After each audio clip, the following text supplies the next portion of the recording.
Hey everyone, Eddie Campos here with Remax Preferred Associates. This is Coffee with Eddie. I have a special episode with Jeff Saylor, CEO of the Toledo Zoo. Not only are we going to talk about how great the zoo is, but we've got a special issue on the ballot here on November 2nd. Jeff, let's go backwards just a little bit. How did you guys make it through 2020? Tell me about how you guys made those things work in an unusual situation. Well, we've been really good stewards of our finances for years, and so we had a little bit of a rainy day fund stored up anyways.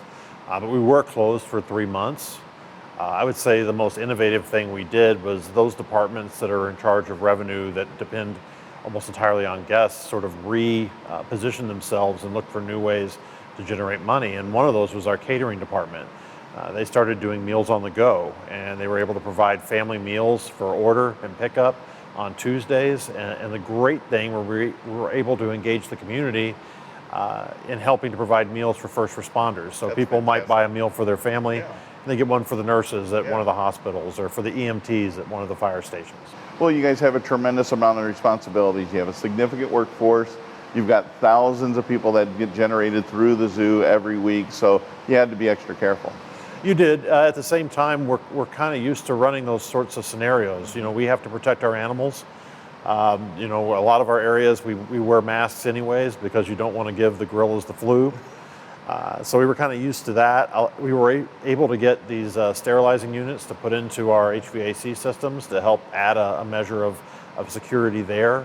And a lot of the zoo is just outside.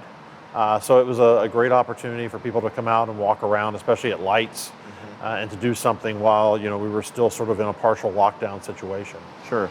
So you mentioned lights. How did we get through lights last year, and what can we expect this year? So we ended up using a reservation system last year, which helped us know how many people were coming and to make sure we didn't have an abnormally large number of people come on any one night. That worked out really, really well, and we ended up with about 80% of our normal attendance. That's incredible for considering lights. all the circumstances. Yeah, and so this year we're going to keep the reservation system in place because it's a great way of managing staff. I don't know if you've heard, but there's a labor shortage right now throughout it's been circling around. I think I throughout saw the, one or two help on its side.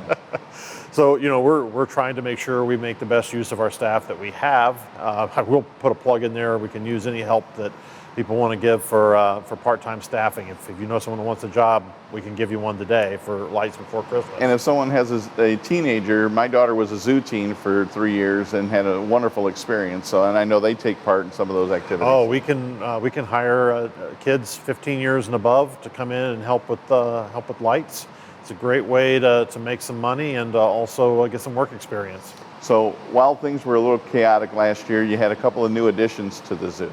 Yeah, we did add our barnyard exhibit, which was great. We were closed for 3 months, and part of the goal there was to keep everybody thinking forward and keep morale up. So we had our maintenance team build a new exhibit, which was our new barnyard. So we outfitted one of our historic buildings, turned it from an event center back into a barn, which is what it was when it was built 100 years ago, and brought in lots of animals for this petting experience for the kids. So you had those couple of additions. There's another addition of a certain sort. You've got some land that you guys have acquired this year. Yeah, we were able to move forward with the purchase of some land that used to be part of the old Jennison Wright creosote. So that's right along Anthony Wayne Trail. Right along Anthony Wayne Trail between the zoo and South Street. And we're working with the EPA and the railroad in trying to clean up a third parcel of land that's part of that. Okay. That'll allow us to get that land back into some useful capacity again. It's set vacant for decades. And with being able to do this, we can get the EPA to get in there and clear it for use and get it to be a meaningful part of Toledo again. So what is the future plan for that property? Right now, it'll be a parking lot that in the future will end up being our main parking lot. But we purchased this thinking 20, 30 years down the road.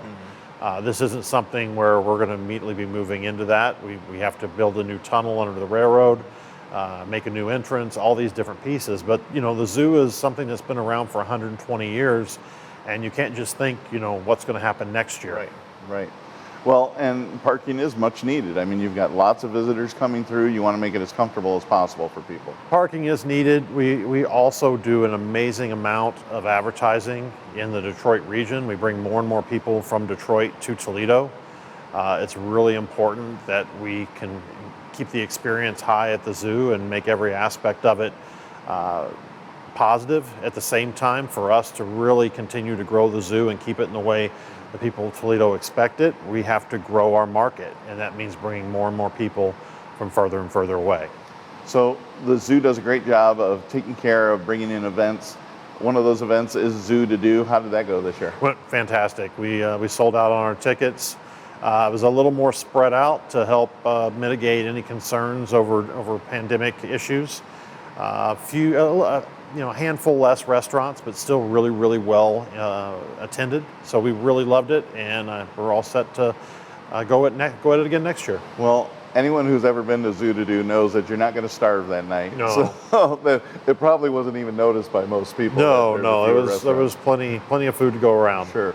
So I want to thank you personally for all you've done for our community. My family loves coming to the zoo. We're looking forward to the lights before Christmas this year. Well, we hope you have a good time with it, and can't wait to see you all here again.